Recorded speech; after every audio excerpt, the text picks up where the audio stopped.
केले त्याच्यामध्ये त्यांनी 4 बेताल वक्तव्य केले। त्याच्यामध्ये आई तुळजाभवानीचा जे गाभार आहे तो उद्ध्वस्त करणार, दुसरं वक्तव्य की आई तुळजाभवानीला हलवणार, तिसरं वक्तव्य कळस काढणार आणि चौथं जे वक्तव्य आहे तरी जे सगळं सांगितलं की उद्ध्वस्त होणार आहे।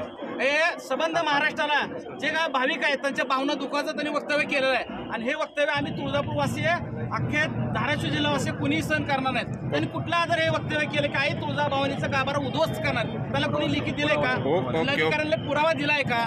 तरी कुठल्या आधारे म्हणतात की कळस काढला जाईल, गाभारा उद्ध्वस्त केला जाईल, यांनी याचं लिखीमध्ये आम्हाला